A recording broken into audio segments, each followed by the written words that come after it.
Hey y'all, we just went live. Just Oh, to let you know. So, snap. okay. All No, right. no, continue. But Continue. yeah, What's up? I'm Hi glad you y'all. had me a wrestling fan.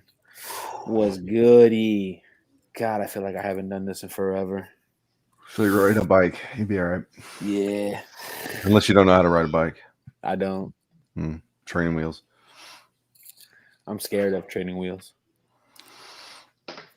I was. I'm That's fucking with you. I know how to ride a bike, man. Jesus. Y'all believe it's so damn gullible. I mean, So this is how we're gonna start off our Sunday. Well, I mean, you got gullible kid down there, like he'll probably believe me if I say I'm a virgin still. Like, oh my god, I knew it. your kids don't look like you. Here we go. Here we go. Wow. Right? Moving Wow. on. Yeah, let's move on. So everyone, we're gonna wait for a couple of you guys to join us. Give you guys about 2 or 3 minutes while I'm sharing. For the final thoughts, we're gonna do something a little bit different. For the final thoughts, y'all, we're going to actually go around and we're going to tell you guys our story on our positive things that we have done this week. So yeah, we want to kind of spread the positivity and the holiday season's coming around. So yeah, Hypothetically speaking, what if you haven't done anything positive lately? and that means not saying I haven't done anything positive. You have done something positive. You've woken up. I mean, is that but is that me doing something positive? I think that's a positive thing. You're waking up and moving. You could be dead. Yeah.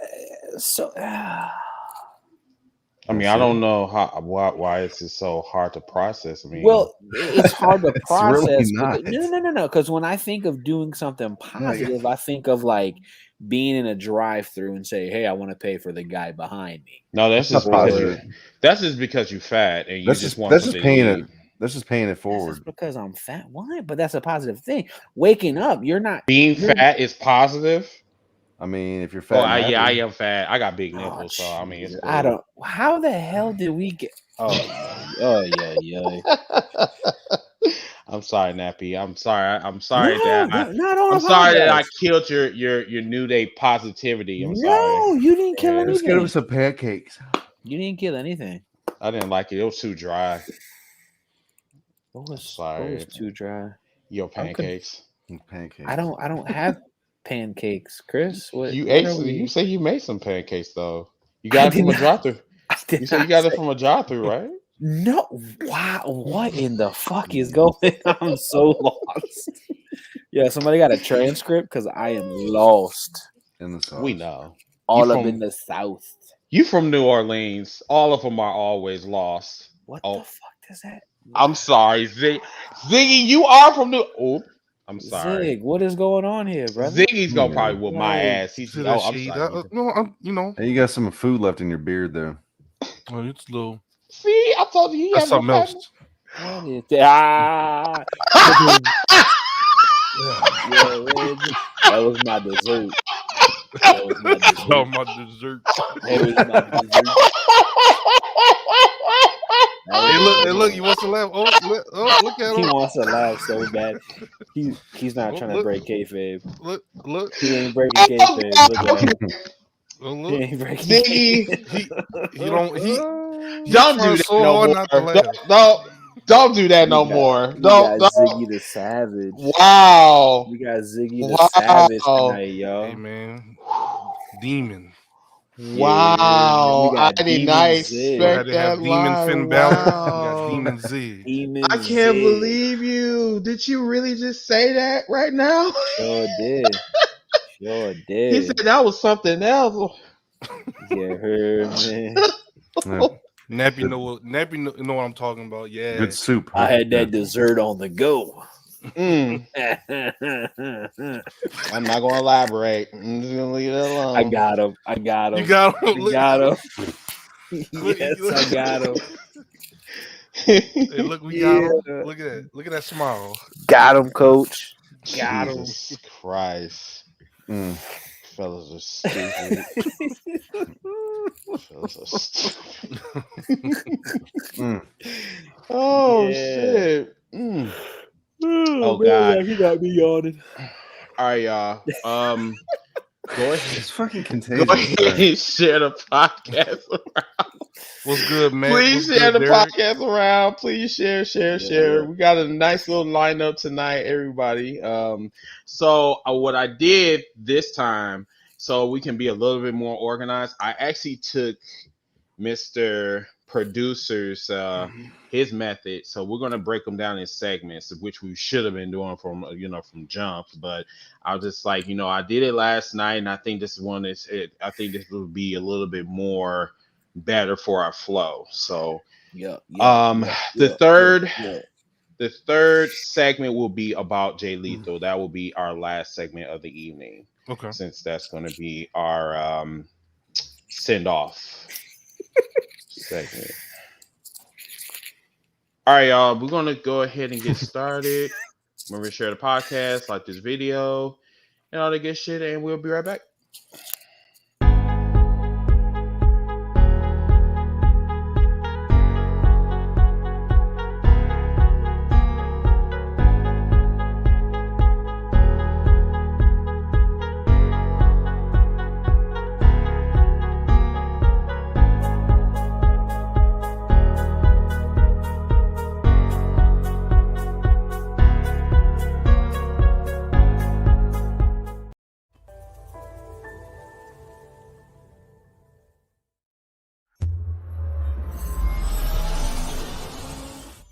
Hold up, hashtag heels for life. Wanna welcome everybody, yeah, we gotta get it hype. Hey, every week talking wrestling, we get into it. Current events, even guests that we're interviewing. Hosted by Chris, Kid USA, and Nappy Boy. Shout out to Ziggy, put the smack down, you can't ignore. The best you gon' find anywhere online. Tell the competition they about to get clothesline. Hold up, hashtag heels for life. Let's go.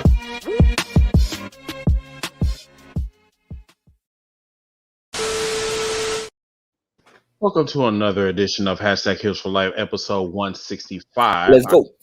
Team break it. Happy boy. Kid USA. Look at the beast. And remember, everyone, and also be a subscriber to our YouTube channel and our streaming sites wherever available. So tonight we are going to talk about the elephant in the room. Jay Lethal signs with AEW. But before we talk about that, we're going to talk a little bit about AEW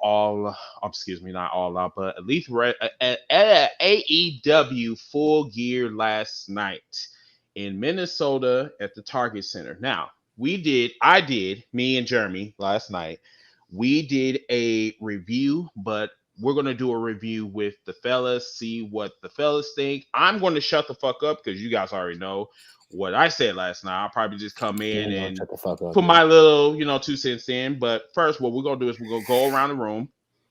We're going to start with James. James, how did you feel about Full Gear last night? It was solid to me.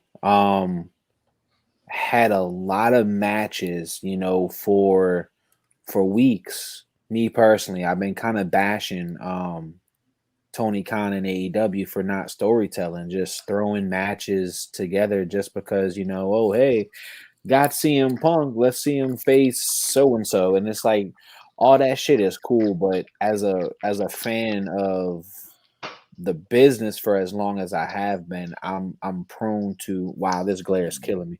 I'm prone to storytelling, not only just good wrestling, but storytelling. And last night proved that they can actually fucking do it. From literally the first match all the way to the main event. Granted, I fell asleep, not because the match was boring, like Raw puts me to sleep, but I was legitimately tired. Like I had a packed weekend with the family, which I love, not complaining. But I mean, it was just storytelling galore with CM Punk and Eddie Kingston and how they brought in that altercation from so many years ago. Yo, Adam Page and fucking Kenny Omega, that was a 2-year story right there. So it's like they can do it. They can do it. Even Britt Baker and Conti, that sprung up last minute, but they even told a great story. Did they? I thought they did. Shout out to they Ty booked Conti. William from YouTube. Definitely. What's going on, man? They booked Tay Conti into a very good position. Because granted, on paper, you see Conti and Baker, it's like, what has Conti done to like really, you know what I'm saying? Like, But the way they booked her, the way they put her in good positions, that she got over on Britt Baker, a few times. Britt Baker got over on her a few times. Like that's what you do to make something on paper that doesn't seem so exciting, make it exciting. Like that's what WWE lost. Me personally, I say 9.5 out of 10 stars for me. For the pay-per-view last night. Okay. Ziggy? I thought it was a good pay-per-view, to be honest. Another thing that I thought was telling was the fans turned on CM Punk. I don't know if it was just more of a way that they put themselves in a position where we almost had to cheer Eddie Kingston because he was kind of being disrespected. He's been called a bum, all these different things. So it's like, is CM Punk turning heel? But he seemed kind of shocked about, the fans booing him. So I think they're doing pretty good with that. Yeah. Another thing I like is Daniel Bryan did an interview, I want to say maybe a month or so ago, where every single match he's trying to finish it differently. I don't know if y'all noticed, like in WWE, it's either a roll-up or finishing move or DQ. Daniel Bryan, he's won with the running knee, the label lock, the tequila sunrise submission, a guillotine. I mean, he said every match he wants it to end differently. So definitely shout out to Daniel Bryan with that. Adam Hangman Page won. I think the right man won. I think the right man won in that case.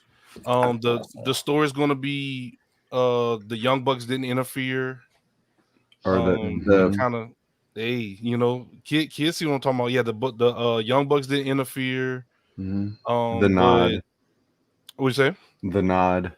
Yeah, denied. So when he comes back, hopefully everyone's saying he's gonna go, get well, get healed up, take a well-rested break.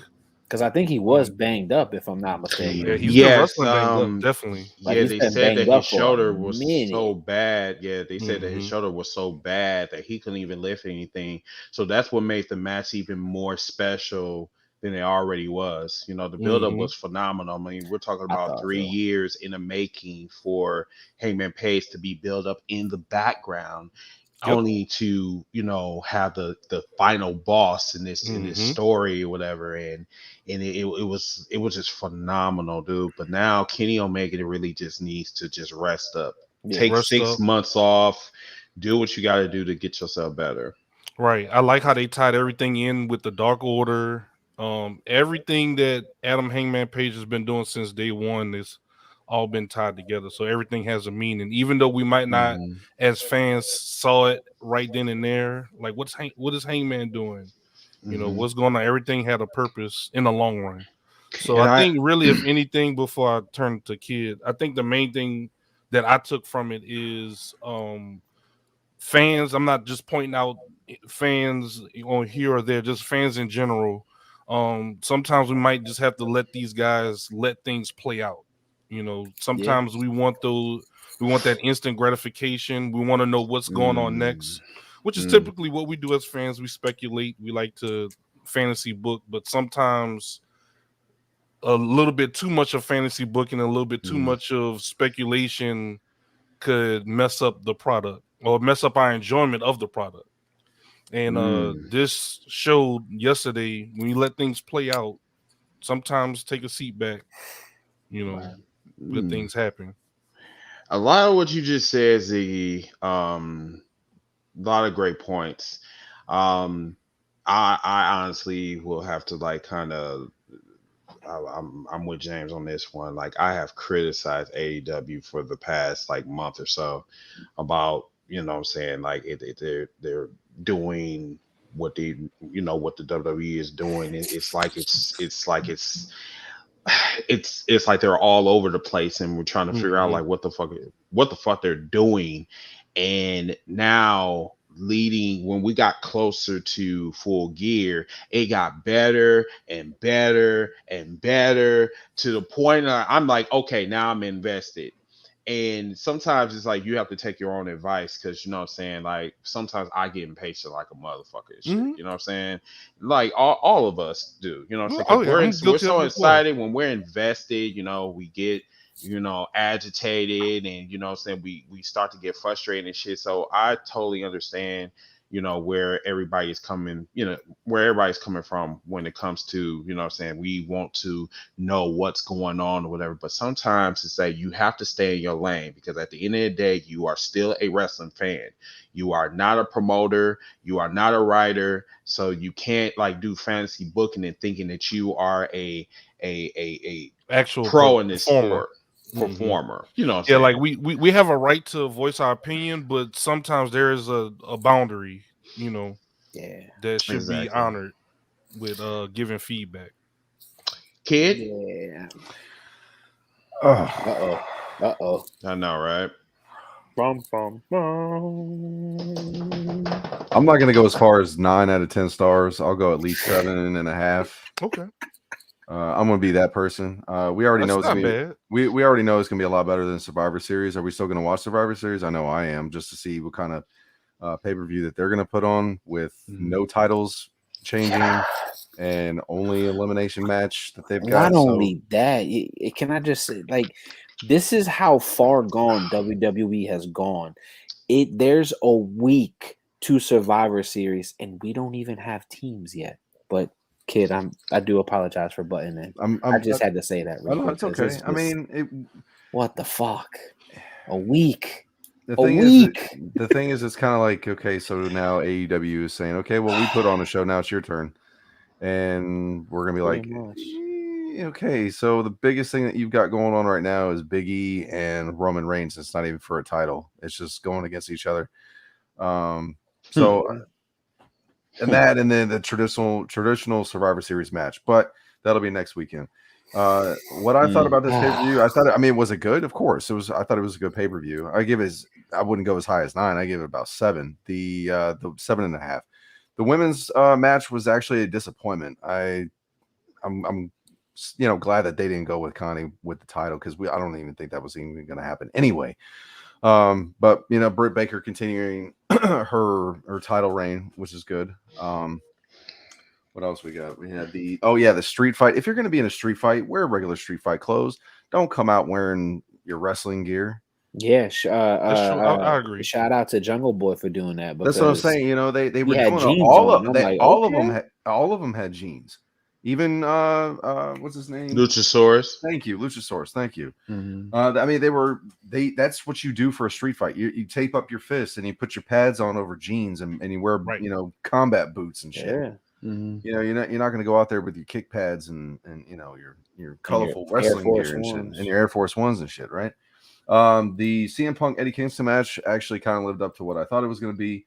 I thought it was pretty good. They told a good story. I knew eventually that it's going to happen for CM Punk character to turn, that the fans are going to end up turning on him, which actually it really needs to happen anyway, because I can kind of hear how the crowd is turning already, because the crowd went from like 100 of chanting and singing along, and the pop noise just isn't there anymore. It's kind of like it's like bubblegum that lost its flavor after 15 minutes. It's starting to get like, okay, we've seen enough of you, and we're starting to turn on you. We don't like you. We want to hate you because you're not this guy that's smiling and thanks, I'm so glad to be back. And that's not you. You know, and for him to come out wearing PJ shorts this go around, I mean, that was a cool thing for him to change up his character. Was it? Yeah, I think so. It's better than the tights. I'll tell you that. I didn't get to see the pre-show match. I didn't really care about that. Pac, Cody Rhodes, and Malachi Black. I was kind of in and out about that one. I didn't really care about that as much. Darby Allin and MJF. Wasn't really anything memorable. The Eliminator tournament final. Daniel Bryan, Bryan Danielson versus Miro. I thought that was pretty good. Mm-hmm. Not who I was expecting to win. I really wanted Miro to come out winning, but of course, Daniel Bryan is in the title picture, which is too early. So, having Miro being but you come on with Bryan being in the title picture.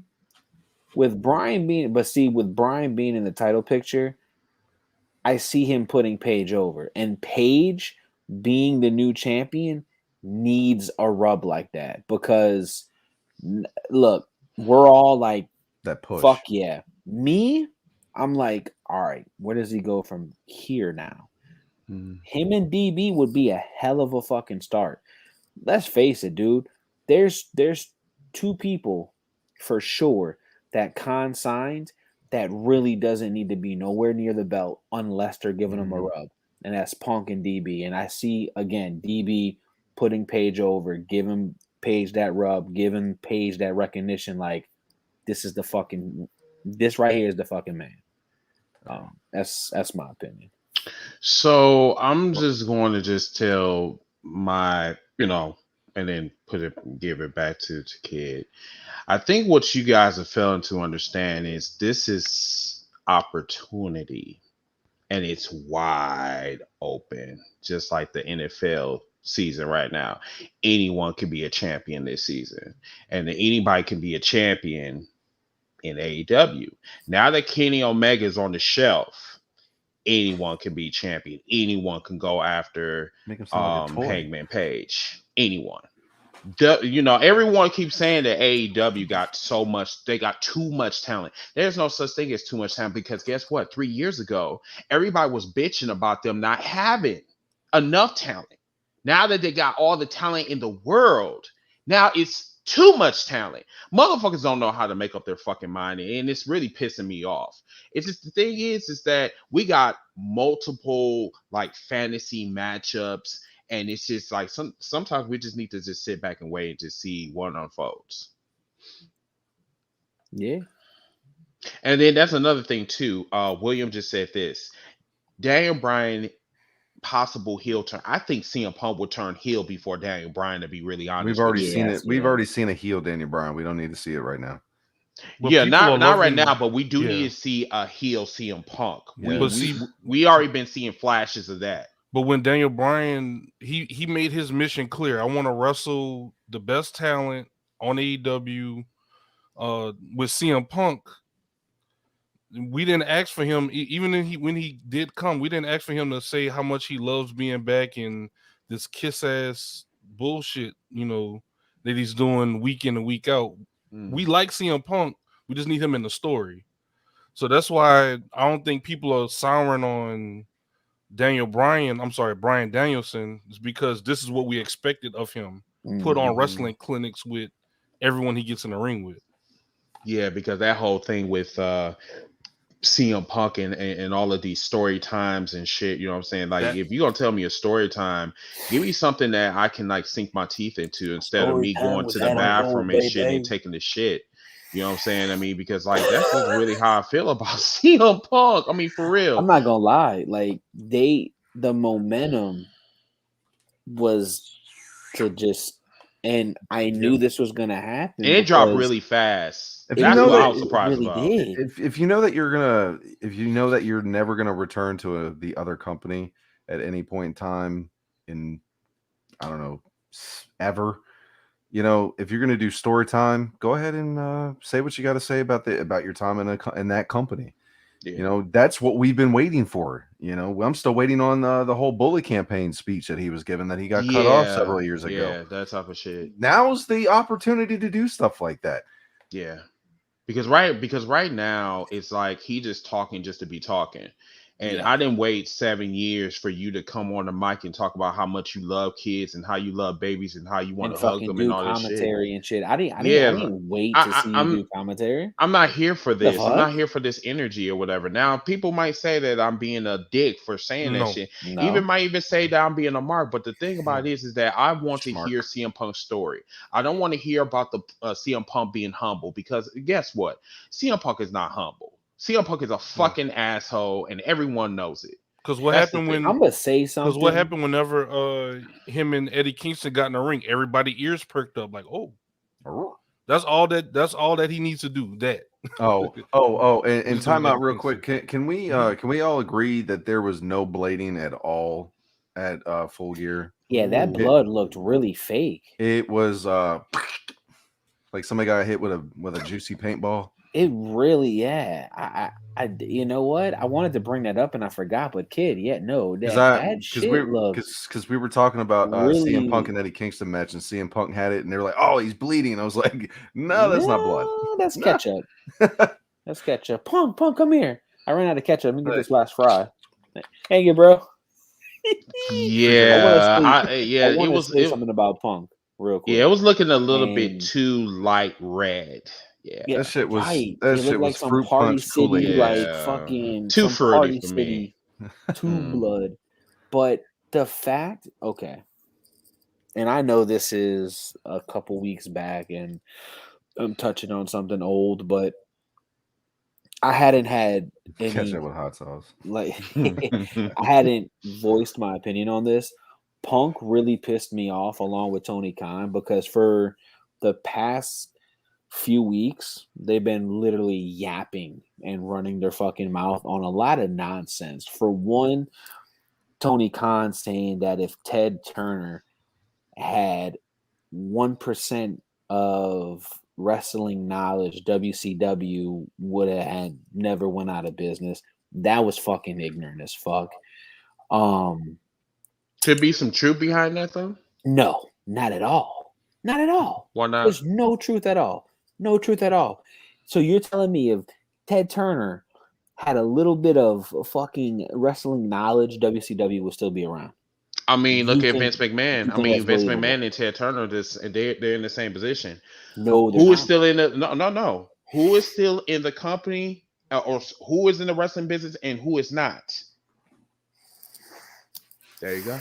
The wrestling. And then Punk, to say 1 week, he said that him and Brian coming to AEW is more equivalent than to Scott and Kevin coming to WCW was a fucking other idiotic fucking thing to say, because then the following week he goes, it should take about 5 years until we capitalize on pretty much like CM Punk signing.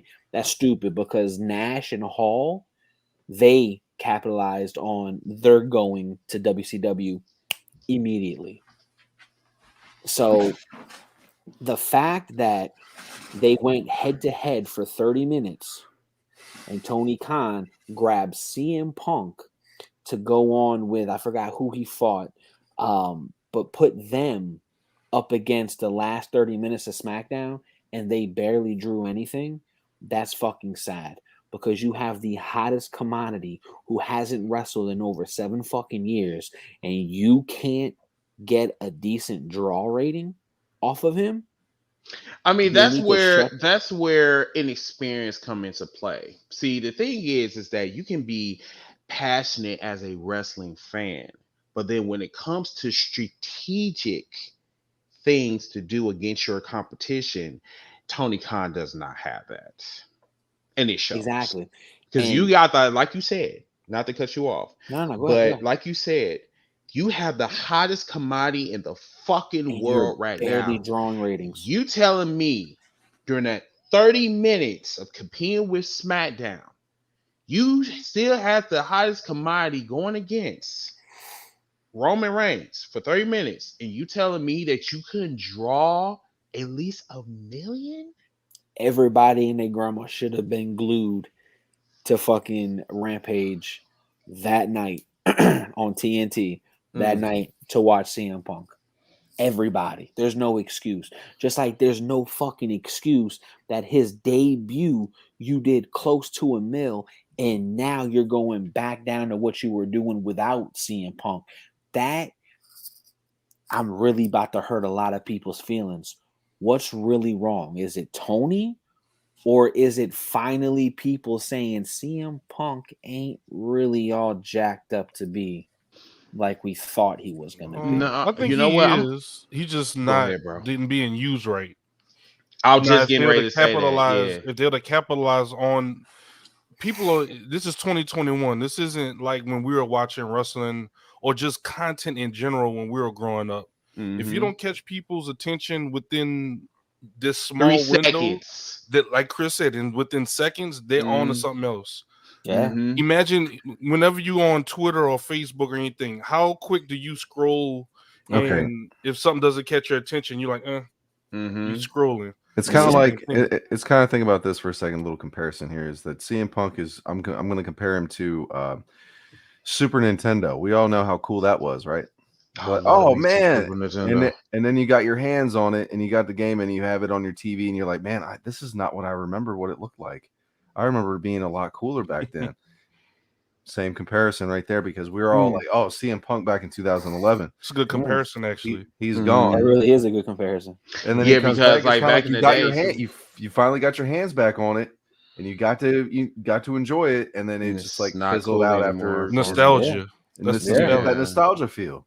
So it's like we love it when we remembered it. It was like so fucking awesome. Like it was like a must have. Like, oh my god, it's like so obsessed with it. But then when you pick it up and you playing it for at least about 3 minutes, it's just like, oh, you're done with it already. Okay, yeah, you're done. Like, dude, like we have to like really remember. Oh, dude, there's so much shit that Tony could have done with Punk.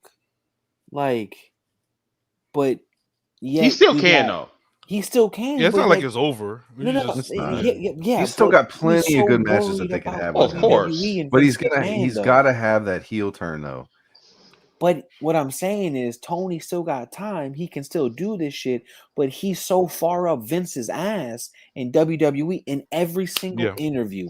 Every fucking interview that he does, it's Vince. It's WWE. It's Vince. Fuck that. He gotta stay away from that. What is AEW doing? What's next for AEW? Fuck WWE. Because by design, they're supposed to be where they're supposed to be. What are you going to fucking do to get on that level? Because right now, you're not going to make it, brother.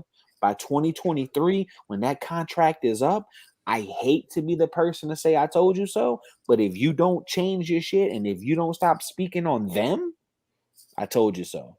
We're going to go back down to one big dog, and that's no pun. They shouldn't have done Rampage anyway. It should just be Dynamite. Dude, Rampage, please, can somebody in the comments or one of you three, please tell me what they're benefiting with Rampage? Honestly, nothing.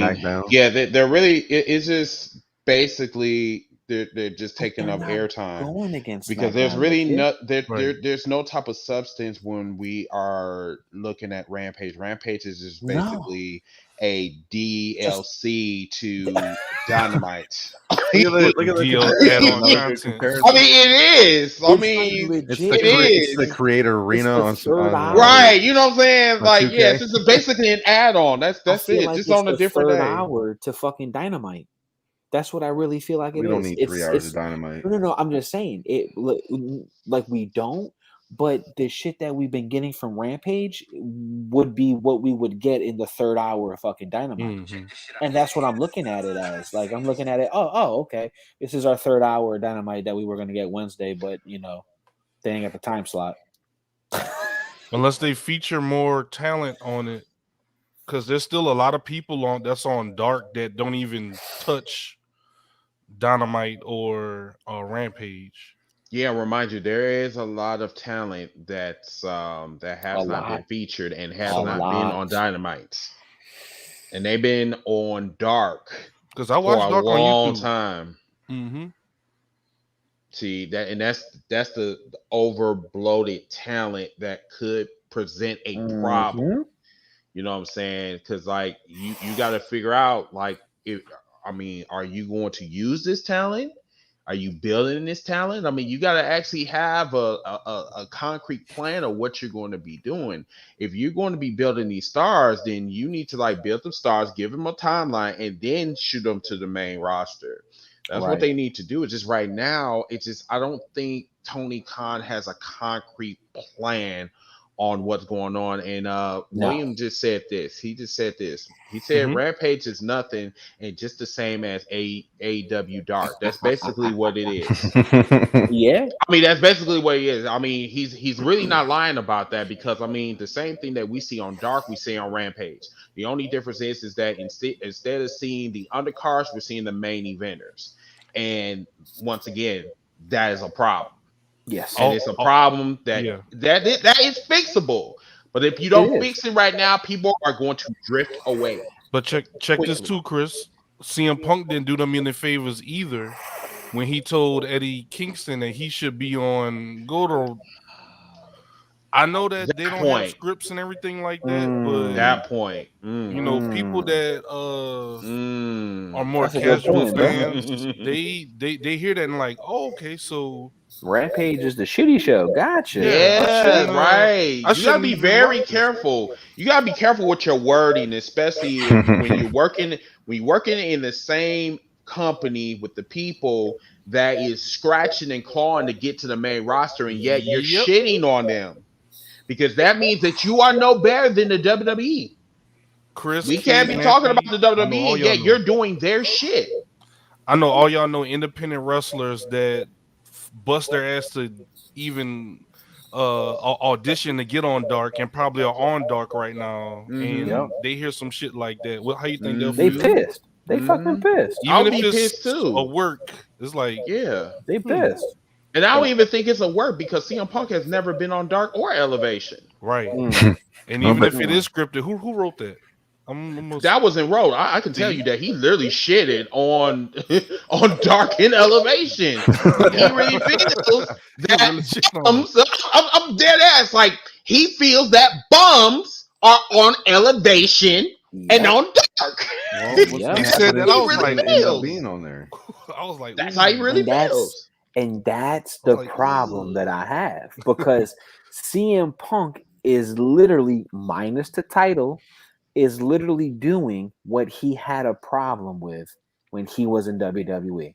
Motherfuckers coming to where he helped made relevant and motherfuckers shitting He just Like- froze. on that. Like Dwayne. Right. Dwayne. So And you know what? I'm sorry. You cut out when you was making your point. Can you say that one more time? with me. Nappy? Yeah. Oh shit. You cut No, what I out. was saying was, and you know, and that's what I find funny that CM Punk is literally doing what he was against when he was in WWE. Motherfuckers coming in where he helped made relevant what he helped put on the map at that time. That generation he helped put on that map just for somebody to come in and shit on him within a mere few seconds on the mic. Now Derek said And yes, this, he does. and I want y'all to really let's talk about this. Do you think that CM Punk think that he's bigger than AEW? He thinks he's bigger than fucking any company in the. He thinks he's bigger than wrestling in general. That's why it took him so fucking long to come back to the business. How bad y'all want me back? Thank you. But you know what? At the end of the day, though, how deep is your pockets to get me to come back? But Nappy, at the end of the day, we did that shit. We've been doing that shit for 7 motherfucking years. He took advantage of it. We were chanting CM Punk for 7 fucking years. We have no one to blame but us because we wanted CM Punk to come back. CM Punk never wanted to come back, but because we were on his dick so goddamn much, That's why we're in the position that we're in. Yeah. Made him bigger than a business. That's why. He probably heard my Phil rants and said, "You know what? Fuck that nappy boy. I'm coming back." Kid, I want to hear what you got to say because I'm tired of you in that stuck in that fucking video. Yes. Yeah. Man. What's up? What's up? What you got to say? I just had a feeling something like that was going to happen. Yeah, we all did. Clarify. What do you mean? I mean, if he's thinking that he's bigger than AEW, I mean, I don't think that.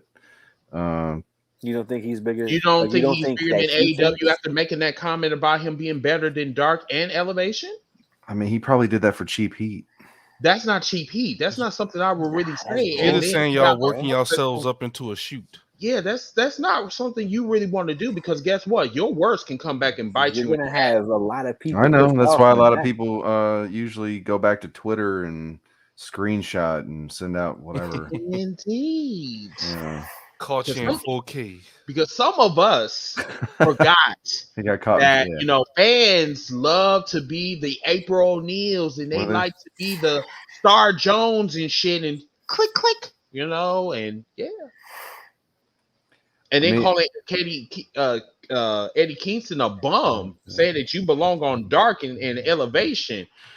You guess what? I was click, you know, like nappy. I mean, Matt said if caught him, if CM Punk called me a bum at wrestling, you gotta be quick.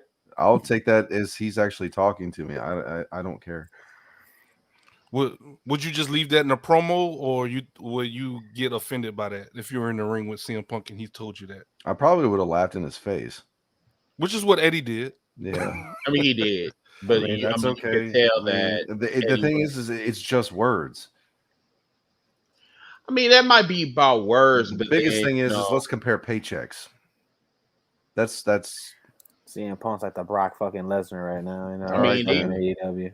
Yeah, because if I'm making like more than six figures and shit, and you're sitting here, you trying to talk about that, you want to fight me, I'm gonna laugh in your fucking face. I'm gonna call you a bum in the world. I'm like, dude, But then I also look. Then you look at CM Punk, and then look at Eddie Kingston. Look at their gear.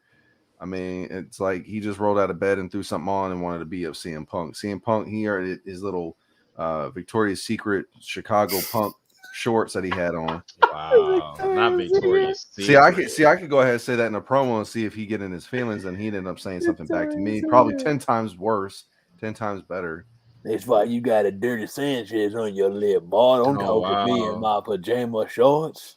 That's really, really funny.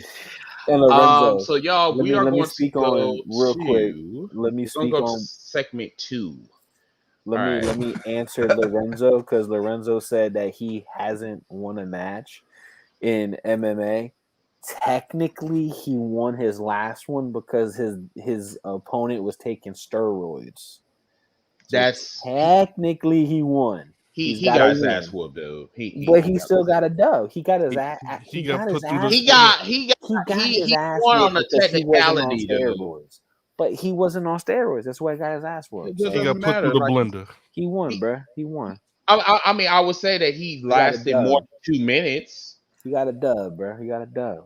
A dub on a technicality, dude. That's not good. Okay, man. A win's a win.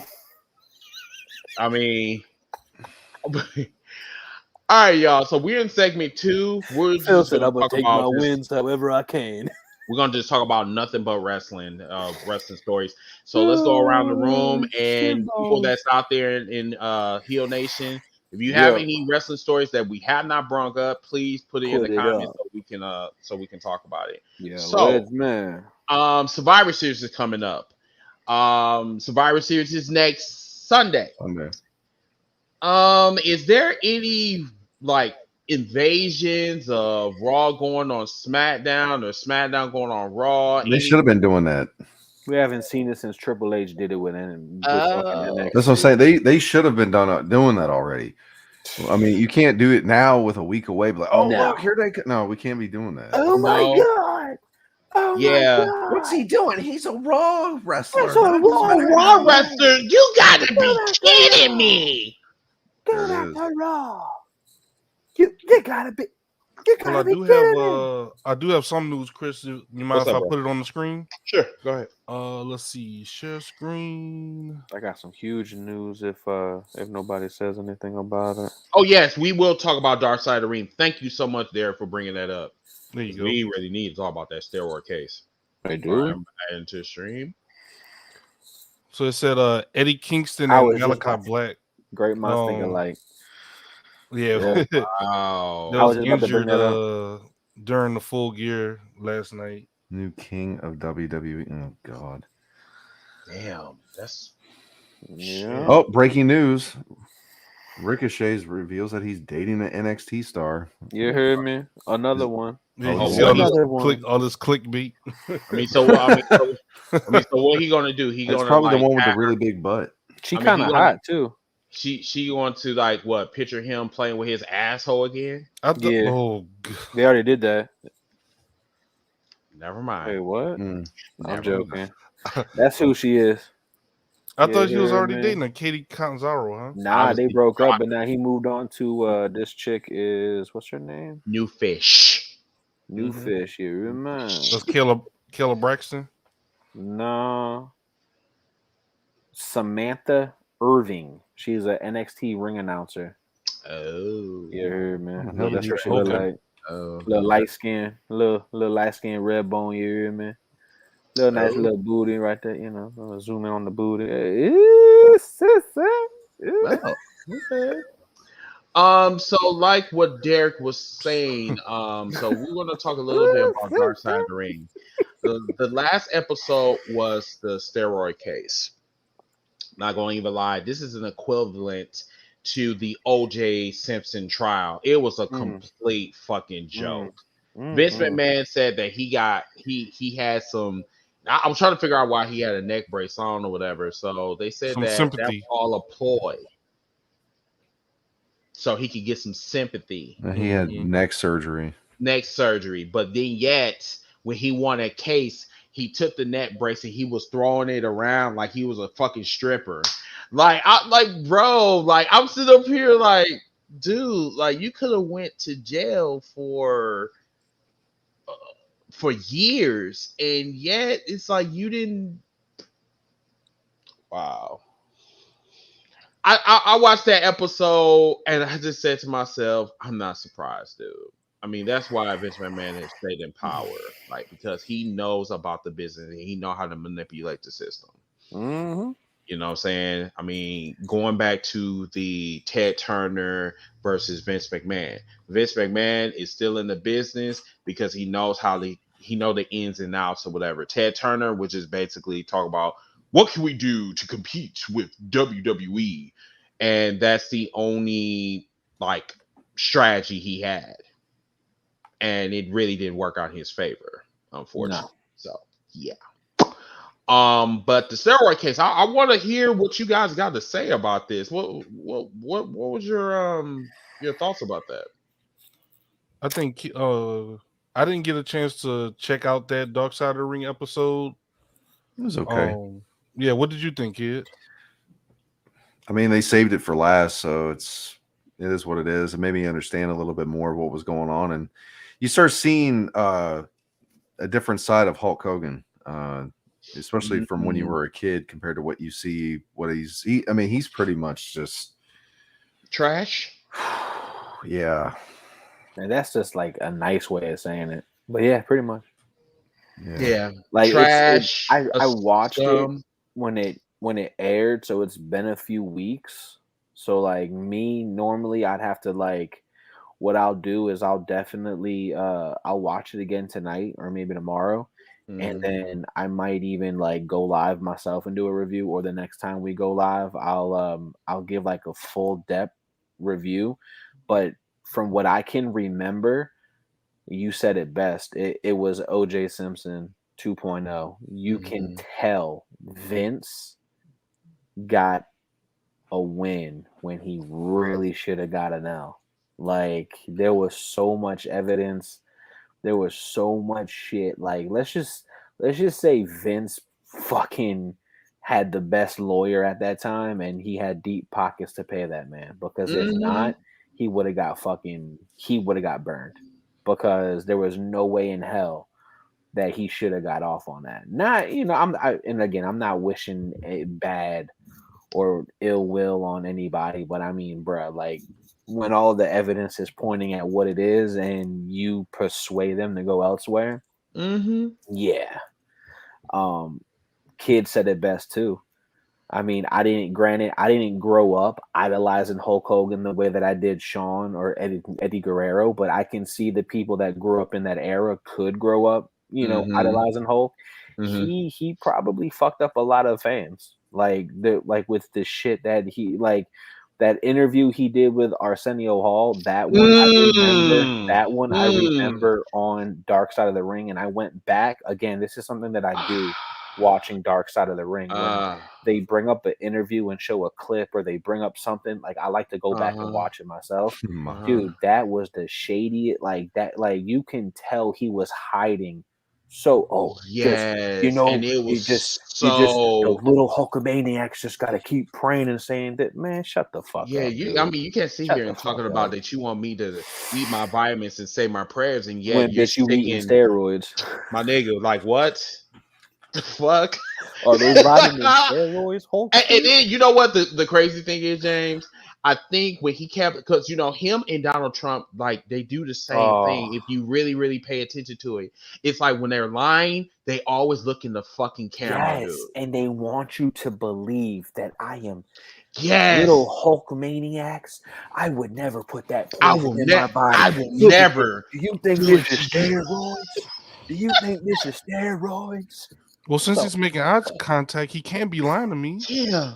I'm doing eye contact with you. I will never, ever do steroids. Look. Ever. He's not on steroids, but yet the doctor that prescribes steroids is seen on a chart sending steroids through FedEx to fucking Terry. He's on the list more than fucking any, like, all right, bro. Okay. I'm not on say your prayers, eat your vitamins. I did not have relations with that woman. Eye contact. Just remember that. I did not have contact. Relations with that woman. With that woman. Like, oh my god, dude! But no, all Chris that line. Right. Chris is right, boy. They make that eye contact. They'll pull on your heartstrings and just like Donald Trump is a good man. He's a real good man. He did a lot for me and my family back in the day. I'm gonna vote for that son, bitch. I'm gonna vote for him. I don't care what I do. I'm a proud American. I'm an American citizen. I am. Ain't no one gonna tell me different. Fuck everybody else. Fuck everybody. Oh my god. Hey Reggie. What's up, Reggie? What's up, Reggie? Hey, what's up, bro? Hold on. I'm so tired. Hey, that's y'all. Me and Kid. Yeah. Me and Partake. Yeah. Look, hold on. Look what Lorenzo said. He ain't lying. Bro, hey. Mark McGuire. I was wondering how Mark McGuire went from skinny to like just buff. Man. Like, damn. Yeah. It is what it is. So do anyone have any other anything anybody else want to bring up before we go on the commercial break? A lot of the stuff I have, it could be saved for next week for Survivor Series, and okay, I'm like so I don't want to bring the mood down. Yeah, because I was thinking about us doing a like a preview, but I'm not going to even give. I mean, I got you. I don't have any energy, not this week. I just don't. That's what, look at Kid. Kid is just like, I just don't. I'm not trying to put Kid back to sleep again. Kid's like, so that's we're not. He's like, I'll do it if y'all ask me, but just like I said, I had a big bowl of chili, so that's why I'm with cornbread. So yeah. Hey man, Kid's eating good up there in I DC, know, bro. right? Yeah. It's cold At first, outside. I'm just like, oh, you got yourself a black wife or a side girl? I'm like, what? No. What? Stop. But yeah, Reggie, yeah, I forgot about Survivor Series too. The crazy thing is, it's like not next week, but the week after that is Thanksgiving and shit, and it's just like, That's what I'm looking forward to. All right, y'all. So what we're gonna do is we're gonna take a 4-minute commercial break. This is basically a clip from me and Nappy Boy going at it in our E-Fed characters. I'm Wild Card, which I'm a heel, and Nappy Boy is the natural. So yes, this is. I was a face at the time. He was a face at the time. So yeah, everybody. I want y'all to just check this out. If you guys have any questions after you see this clip or whatever about our E-Fed, just ask away because that is what we're here for. So we'll be right back. And yeah, you need me to share it, Chris? No, I got it. I got it. I'm actually getting good at this. Okay. You got it. Okay. All right, y'all. We'll be right back.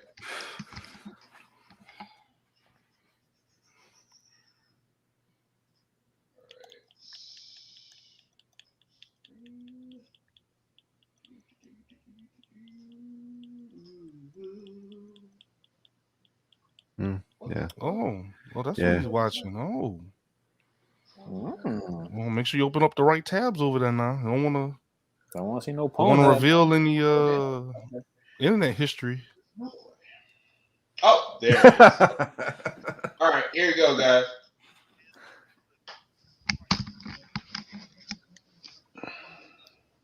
You're not sharing the audio, Chris. Am I? I'm not. Hold on. Can't hear a damn thing. Wait. Am I not sharing? Silly Willy. Hold on. Chris, I got you. Thank you. I got you, bro. I'm sorry. Okay, let me stop sharing. Okay. Well, I was unsuccessful. Sorry. But we'll be right back. Make sure you got it. Okay. There you go. We have a clip from our YouTube channel. Another reason to make sure that you're following us on YouTube to get access to these clips that are being posted daily and weekly, really, on the channel. So in this particular clip, we have the promo battle, an impromptu promo battle that was on the August 9th of 2021. I think that was episode 156. Don't quote me on that. Around that area.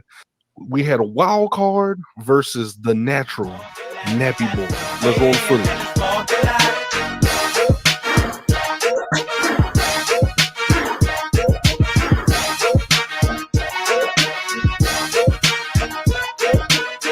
See, right, Mr. I represent Wildcard? the Bullet Club. I need you to. Oh, so okay, but you're after the Intercontinental Champion. So in order to get the title, you have to beat the person. Yes or no? Yes or no? Are we playing by the rules, Mr. Bullet Club man? What's your point? Are we playing by the rule? My point is, you can't win the Intercontinental Champion if the champion is on a hiatus.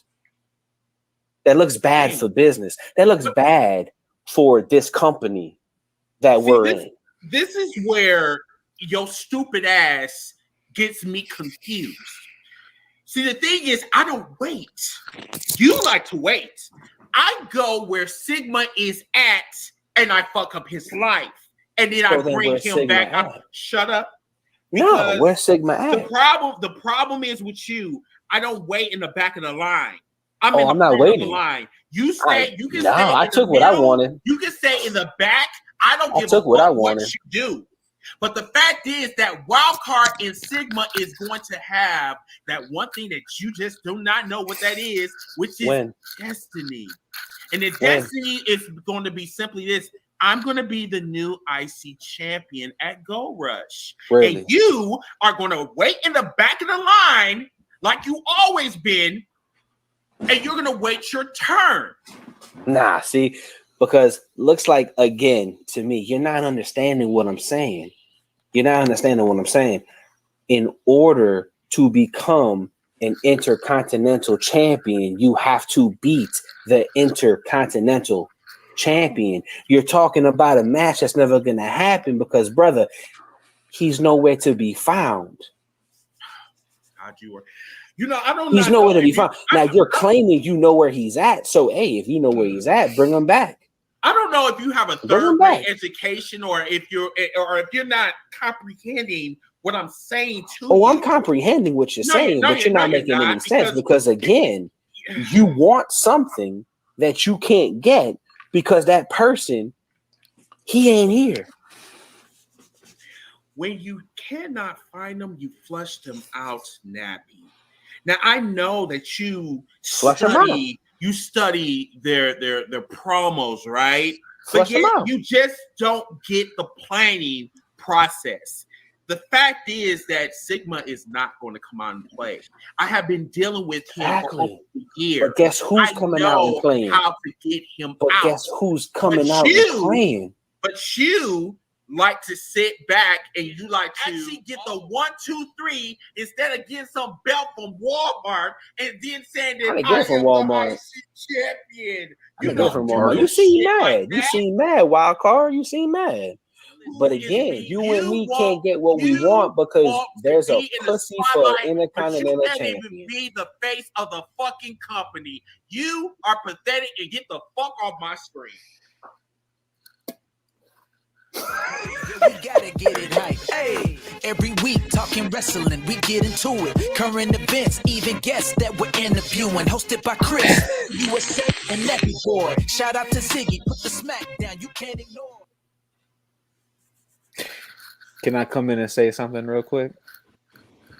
So that was maybe a couple months ago. August 9th to be exact. And I'm the current reigning, defending WCC Intercontinental Champion. That's a world title. The natural. Shut the fuck up. Shut up. Chris, we can't hear you. We can't hear you, Chris. We can't hear you. He's one half of the tag team. Whatever. Oh yeah. Oh, I'm sorry. I had to put it out. Yeah, the one half of the tag team champions. Yeah. What's these wrong belts? Shut the fuck up, dude. Oh my Only God. 2 world titles. One's an intercontinental, the other was a tag team. No shit, Sherlock. Weird, oh my God. I am so fucking tired of him. I had a bull Shut your. I didn't have to have a third grade education to figure that out. No. You don't have a third grade education. It's just your ass is just too damn scared to join our E-Fed. That's your problem. Why would I be scared? Just eat your chili, okay? Eat your chili, go to sleep.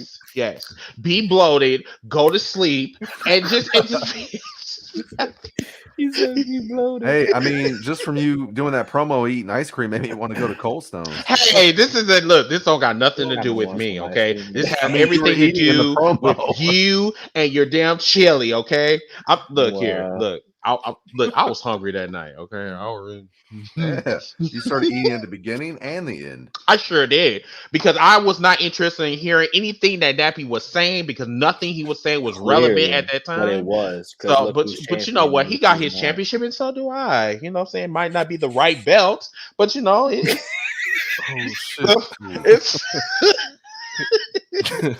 ain't the right kill with the shade. You know, but still, like, you know, it's something that you are not currently. You know what I'm saying? I mean, you're still working on that. But that's fine. That's got fine. him. Even in a role playing environment, I'm something that you're clearly not, and you're still working on that in your 28 career of. Kid, cut a promo on this guy. Kid. Whatever. Kid, Please. Hi, kid. How you doing? You doing okay? How's that chili? Are you done? Got beans in it? Oh yeah, it did have kidney beans. It does. It got kidney beans. Okay. It got Flintstone pills in there too. Yeah, Flintstone kids. Yeah. Okay. Little chunky ones. It's chunky. Okay. All right. Does it have any ice cream in it too? No. All the ice cream's gone. All the kids took it. Oh, okay. Did you get it from Walmart? Yeah, actually, it did. Oh, I didn't know that. Okay. Great value kind, yeah. So you want to be cheap? Oh, I see. Oh God, it's not about being cheap. Ice cream's fine. I'm not gonna go out and buy Cold Stone all the time. I think you're lying to me. I really don't. Anyway, let's move on to our third segment. Okay. So, this is our final segment for the evening. Jay Lethal is all elite, and what does this mean for Ring of Honor? So, we've been talking about this for almost two months now. Basically, there was a whole bunch of speculation about Ring of Honor and their hiatus. You know, they recently went into hiatus until 2022. So we didn't know the severity behind this and like how this is going to affect the stars. Now, recently, Ring of Honor has released all of the stars, all of their contracts, and I guess they were supposed to go back to the drawing board about these contracts, but recently, matter of fact, last night, Jay Lethal just signed with Ring of Honor, and he is their top tier champion, and he is no longer with Ring of Honor. That presents a problem. Now, someone just asked me or just asked us about Shane Taylor. I don't know what Shane Taylor is doing. Shane Taylor is going to flourish. Does not matter what company he goes to. He's a well-known name, but I don't know. I don't think he's going to, because the last conversation that I did have with him, which was maybe about a couple of months ago when we was on the Stevie Ray's podcast, he did not mention. I mean, we did talk about him and his Shane Taylor Productions or what have you. You know, the stable that he currently has right now. He didn't really mention any plans on going to AEW anytime in the near future. So, like I said, I don't know. We'll probably have to talk to Janelle about that because she'll have more insight on that. But he'll be at that convention that I'm going to. Yeah, that's what I heard. That's in New York, or is that in? No, it's in North Carolina. No, it's in North Carolina. Yeah. The weekend after Thanksgiving. So let's have this conversation. Number one, Jay Lethal, what does this mean? I was waiting for him to cut a Ric Flair promo type style, the way because I just can't unhear that now every time he talks. I mean, him kind of came out in Macho Man music. Well, him coming out the way he did, and now he's all elite. That kind of puts Ring of Honor their little hiatus. He's not going back. Even if there is, he's not going back. He knew what he was doing. Somebody gave him an insight of something of what's going on with the company, and he's like, "No, I'm already making my move. I've got my career to. I'm not going to be jumping from independent to independent. If this is the time for me to go to another big name company, now's the time to do it. So I'm going to use my name and star power, and especially I'm their top champion. I'm jumping ship. I'm joining AEW. But AEW isn't exclusive. Can he still work at ROH? Oh, you know what I'm saying? Because someone work at New I mean, but the door is open. I mean, yeah, the door is open, but why would you go back to a sinking ship though? For a company that's on hiatus. Yeah, exactly. Why go back? Exactly. Because it's more money, and you're good with AEW. I mean, it would make sense. If you just wanted to get some money, like a couple one-offs, or when if they do come back, of course ROH is gonna want to, with their first show back after this dramatic, exit, to say, hey, our first show back in however long, we got Jay Lethal on the card. They would probably put asses in seats with that. Right. And Tony Khan being Tony Khan, Tony would be like, yeah, bro, go ahead. Right. Now, Corey Francis asked this question. He said, is Lethal a face, heel, or tweener? So after his interaction with Sammy Guevara last night, because he will be going one-on-one with Sammy for the TNT Championship this Wednesday coming up. Now, this also presents another problem. He's going to be TNT champion. Let me get to that because there's levels to this shit. You think Sam is gonna lose that quick? Bro, I don't want to see that happen, because that will also have critics of AEW present the whole thing that, okay, well, you're having outside influences come into your company or whatever, haven't even been there like 2 seconds and already going after the championship. But I mean, what has Sammy done since being TNT? That's suicide dives and jumping off ladders like Jeff Hardy. I mean, Jay Lethal lost his job. It's not like the company shut down for a period of time. It's not like so, what do you want him to do? Yeah. I mean, but it's like in some aspect, this is like a charity case type of match. No, I don't think so. I mean, but bro, like you on Jay Lethal coming in.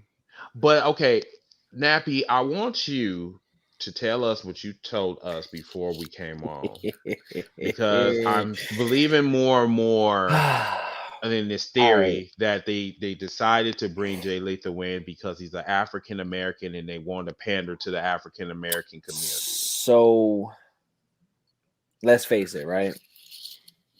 AEW doesn't have that token African American wrestler. Scorpio Sky showed a little bit of something, lost it quickly. Hobbs had probably the biggest, like, oh, that's him, then lost it. Then Tony catches wind of ROH closing down, and why not pick up an athlete like Jay Lethal to eventually make your AEW champion, first ever African American AEW champion, might I add, with a name like Jay Lethal. Tony isn't stupid by far. And I think Tony knew, all right, I got this. I don't have my token, and I need my token. It's hard not to see it that way. It's very hard not to see it that way.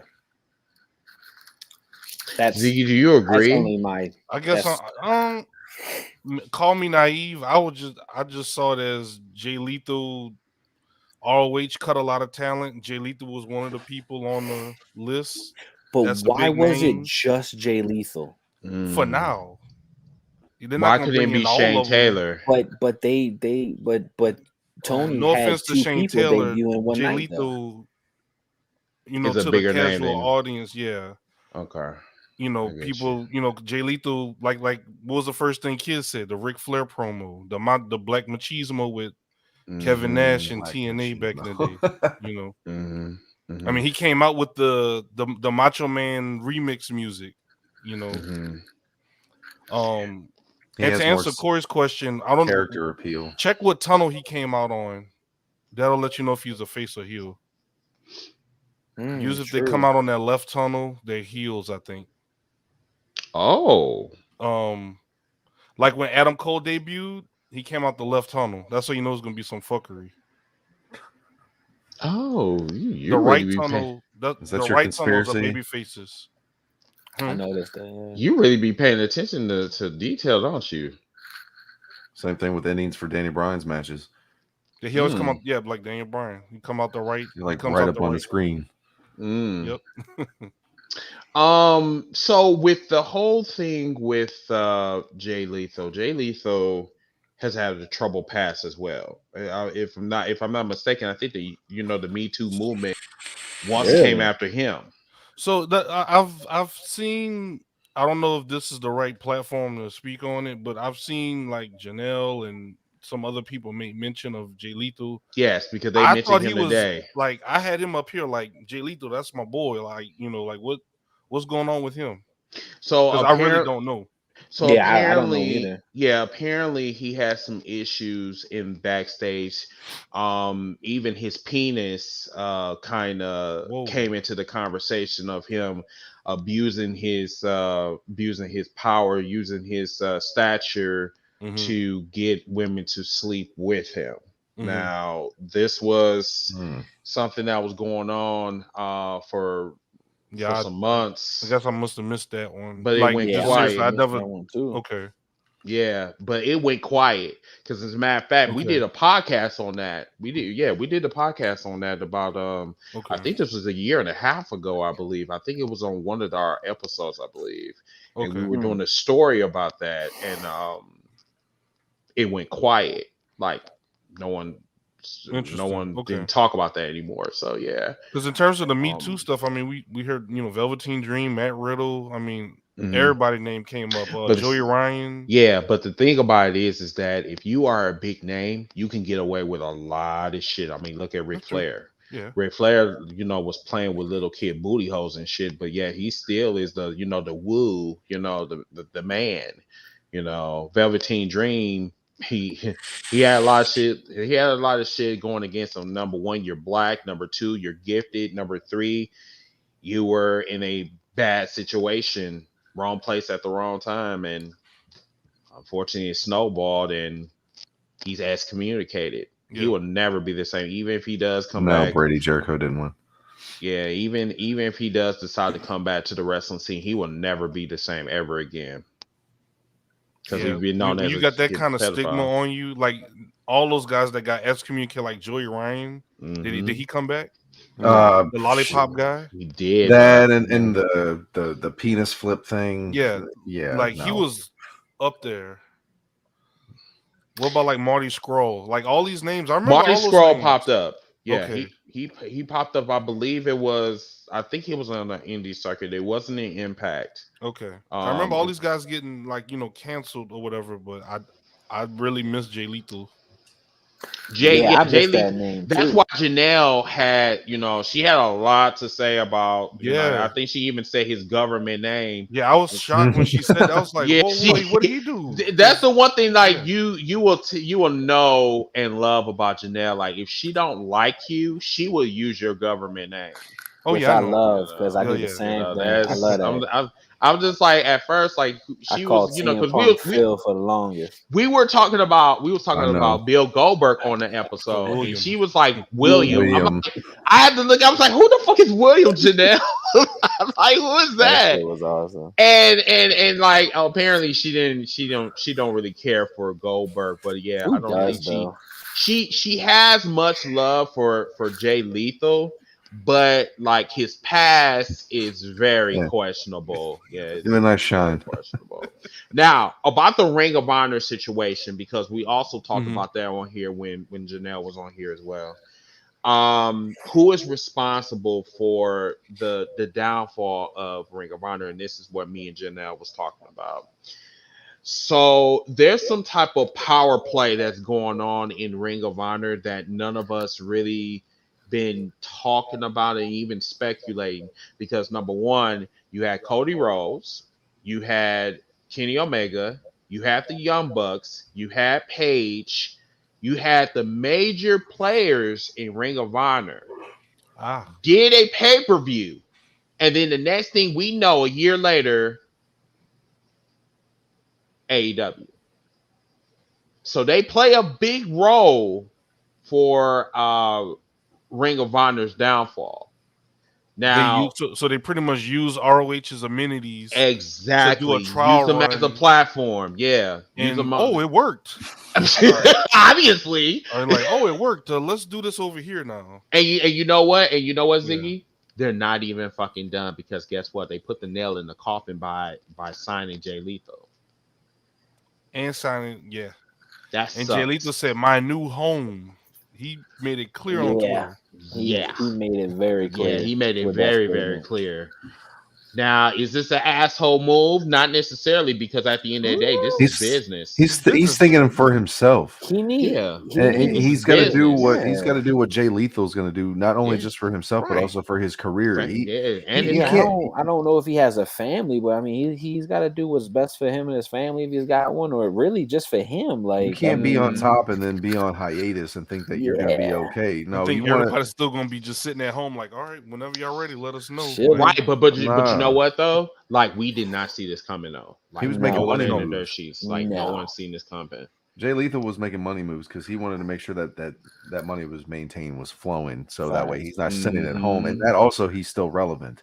Yeah, that matters in the wrestling world, is being relevant. Yeah. We don't see you on TV. We don't hear anything about you. Next thing you know, you show up and you're 10 years later. Or 10 years older. Exactly.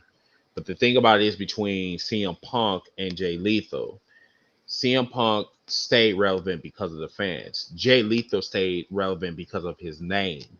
Like he's a 12-time world champion. I mean, multi-time, like, Duro champion. Like he's been doing it for years. Am I happy? Am I happy with this signing? I mean, it really all depends on like how you use Jay Lethal, because you can use Jay Lethal in various ways. You know what I'm saying? It's like I don't want him to become the Scorpio Sky, in AEW. Like we use him for about 2 minutes and then he goes back down to the dogs. But this is what I think, Chris. This is gonna prove everyone's theory. What's the guy from Forbes that you had a back and forth with? Alfred something. Alfred Connell. This will prove if his theory is right or not. What are they gonna do with Jay Lethal? That's actually valid. Like I'll get now he doesn't have to win a world title, just if he stays relevant, if he just doesn't go into the background. Because right now, a lot of African Americans that's in the IWC believes that AEW is no better than the WWE when it comes to White Hope. They figure that African Americans don't have any spots in, in big companies like WWE, AEW. We can't really say anything about Impact because Impact been making moves as far as like, we can't really talk about Impact like that because they have had a record of African Americans being champion.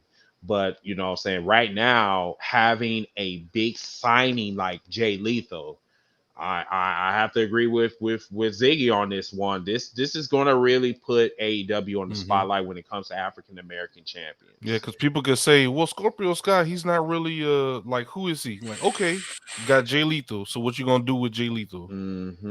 Yeah. So yeah. But the whole thing with Ring of Honor, it's unfortunate because now this really tells us now that Ring of Honor is not coming back from this hiatus. I don't care what anyone says. They're not coming back. I think Ring of Honor kind of hurt themselves by being known as the farm promotion. Because CM Punk, I mean, think of all the stars that came from Ring of Honor. Seth Rollins, like Adam Cole. I mean, you could just start naming people. Like Kyle O'Reilly, Bobby Fish. But don't you think that like AEW intentionally gutted Ring of Honor because it feels like these power plays has been done from somebody. It had to have been a major source.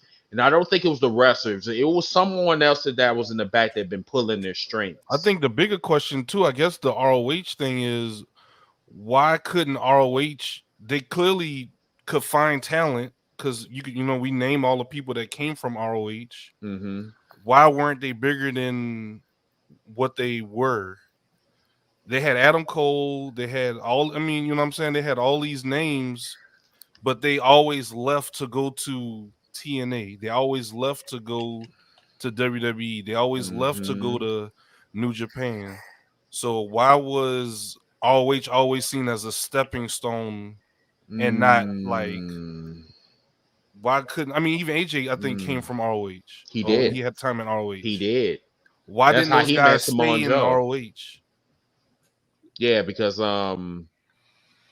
Ring of Honor has been around for a very long time, and it generated a lot of what you see in the wrestling industry right now.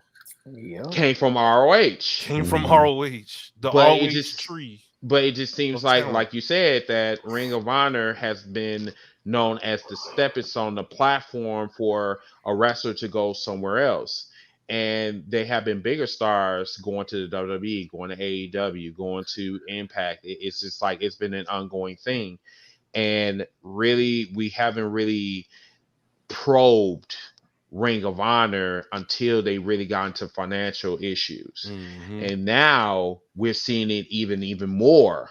Now that Jay Lethal, I mean, their biggest star, left to go to AEW. Not a good look. That's not a good look at all. Like, imagine if Roman Reigns went to AEW. Oh, WWE's been sold. Yeah, you exactly feel like what's going on. Yeah, I mean, because that's the only thing that they have. Yeah, that's. Yeah, as a matter of fact, oh shit, we might have to go backwards. We might have to go backwards a little bit. So, SmackDown, y'all, and then we're gonna kind of go back into the. Can we please talk about? See, with SmackDown, all we got to talk about is the last fucking main event. Really. Yes, because there was an issue that came up. Get hella mad at me with what I gotta say. There was an issue that came up with Roman Reigns. I think this was going around. This has been circling around or whatever. So apparently there was a stipulation that if Roman Reigns did not beat Xavier Woods, that he will have to forfeit. He would have to bend the knee. Yeah, he would have. Okay, because someone else told me something else about the about the Universal Championship or whatever. He's supposed to be giving it up on. Nah, if Xavier beat Roman, he would have to bend the knee and acknowledge Xavier as the true king of SmackDown. Okay, because technically he didn't win. Technically, Xavier won by DQ, so he still bent the knee. He still bent the knee to get the crown put on his head. So technically, he did. You know what I'm saying? It's a technicality thing. That's what they tried to tell in that story. So that whole thing about him giving up his title, that was false. I didn't hear that part. Okay. I mean, who else? Who are they gonna have to beat Roman Reigns? I mean, yeah. Honestly, that's not really my fucking problem. That's not even our problem at all. I'm not gonna lie. Xavier Woods looked good. I can't lie. Xavier Woods did look good in the match. And it's just like when king of WWE. Someone criticized me by saying this. It's just like I know, bro. And Nappy, I hope you're awake for this because I know your eyes is closing or whatever. No, but I think when Roman wore that damn crown, I'm not going to even lie. Like I actually did that shit. Like I'm not going to lie. Like that was the tribal chief. That you look better in a crown than Xavier Woods. And I think that's kind of fucked up. Like, I mean, it's like I want to believe Xavier on being a king, but you have not done anything King of the Ring worthy. I mean, it's just the only thing that you've been doing was selling your booty. Excuse me, I'm sorry. You've been eating booty-os and selling pancakes and shit, but when we talk about your solo career, it's non-existent. So, sorry, but not sorry. And I don't give a fuck. We know. What's wrong with him, kid? I knew the minute, the second Roman put that crown on his head, it gave me life. I'm not gonna lie. The crowd reaction said everything I needed to hear. Roman should have been in that tournament, and he should have been King of the Ring. But and then and the crazy thing was because of the initial reaction. If anybody who was saying this motherfucking nappy boy is nuts, if you can just go back to that moment that the crown was put on his head, drown out Michael Cole and his bullshit, drown out what's going on in the ring, listen to the crowd, you would be saying the same shit. They were fucking pissed. They were livid. He took that childhood boy or that boyhood childhood dream, put it on his head and said, fuck your boyhood dream, bitch. And you know what? Acknowledge the tribal chief king of the ring. And fuck them kids. I'm not going to even lie. Like I've always gives me more life. I have been to keep you entertained. I've been and everyone knows this on this podcast, including the fans that's watching us right now. I have criticized Roman because Roman should have been in a bigger position that he should have, you know what I'm saying? That he should have been in this like years ago. But when he put on that damn crown, I'm like, oh my nigga, okay. Me. I see you. I see you. I see you, bro. It's just like, no offense to Xavier. I'm sorry. He might got a PhD, and all these other certifications, but when it comes to that certification, you got a PhD certification. I'm sorry, but when it comes to that damn crown, you just look a little bit out of place. I'm sorry. What I would love to see is Roman still keep that crown, because I don't, correct me if I'm wrong, Zig. I don't think he took it off and threw it back at him. I think he legit kept it on, and it ended with him. Yeah, when SmackDown went off.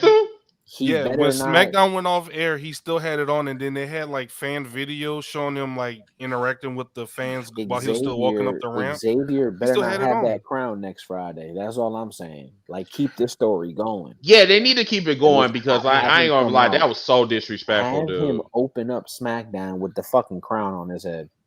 You gotta come take it if you want it. If you want, take it off. Yep.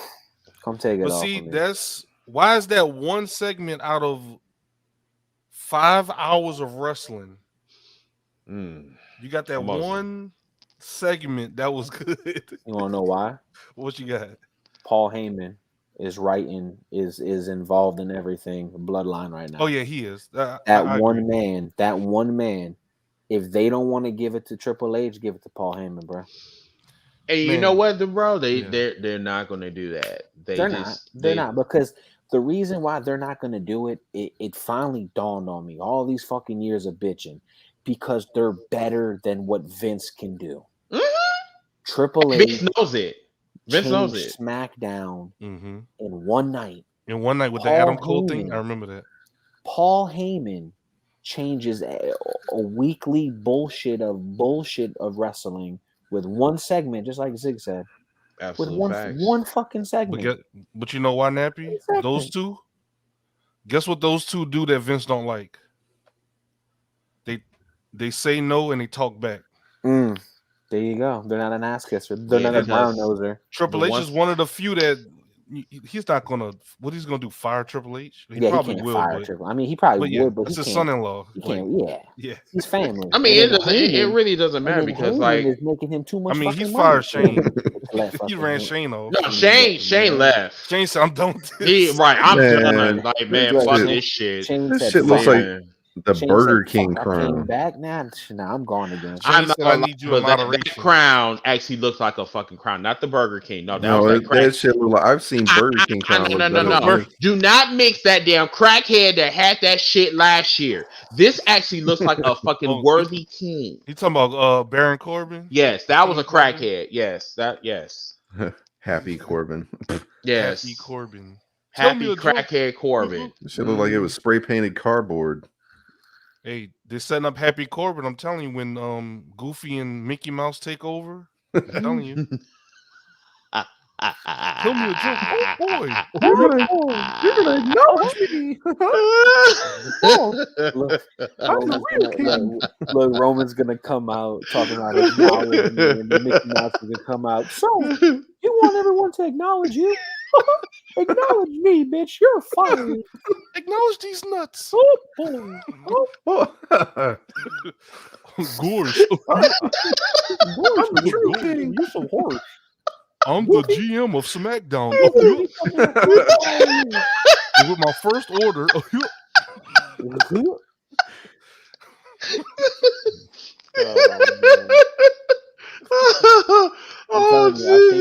Ziggy, you are not a baby face today. You are not a baby face. I'm making y'all laugh. That's what baby faces do. I mean, I really that is heels.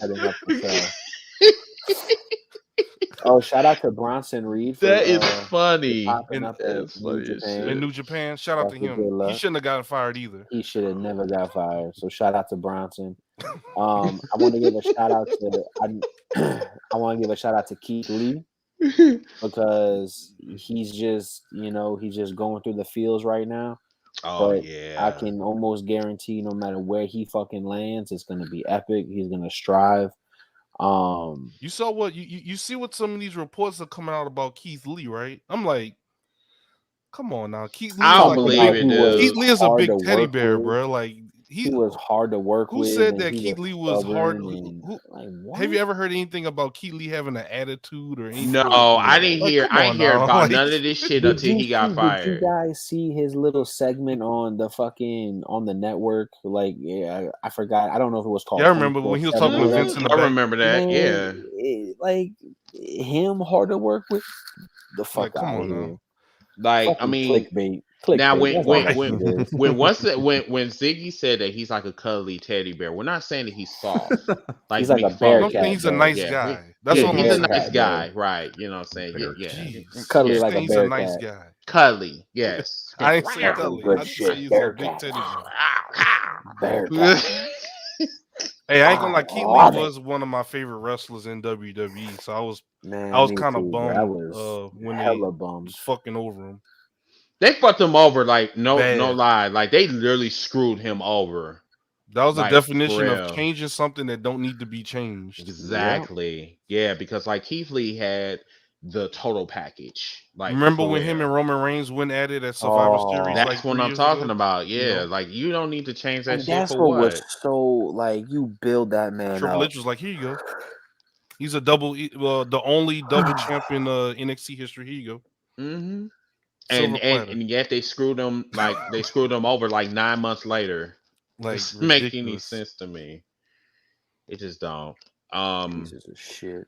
But yeah. Hopefully him and Shane Taylor meet back up, and that would be dope. Tear it down. I mean, imagine Shane Taylor Productions and Keith Lee in the same faction. Hey, they might. That will be like crazy. So Keith Lee got to February. I think we'll start seeing Shane Taylor pop up around that time. Yeah, but what area? Because I think he was at Hog this past Saturday, if I'm not mistaken. Okay. Yeah, because I think he was there. Shane Taylor, he needs to, because he started picking up a lot of momentum. So I'm hoping that he get some work out there. I think he's afraid of going to AEW because I don't think he wants to be lost in the shuffle. And honestly, if he does have it, I can't blame him either. And that's what I'm saying. Like, that's why I would love to have him on the show, because I really want to pick his brain on, like, what is he going to go, is where he's going to go next. Because if you really look at the wrestling landscape right now, WWE literally closed their doors when it came to the indie wrestlers. Like, they said, we are not accepting no more applications. Yep. No they told more. Triple H, you're out, and come on. Yeah. Real Triple H in. He was grabbing all the indie talent. Look, like, and then the motherfucker turned around, got mad at him because Keith Lee said that he's not going to sign his name to the WWE.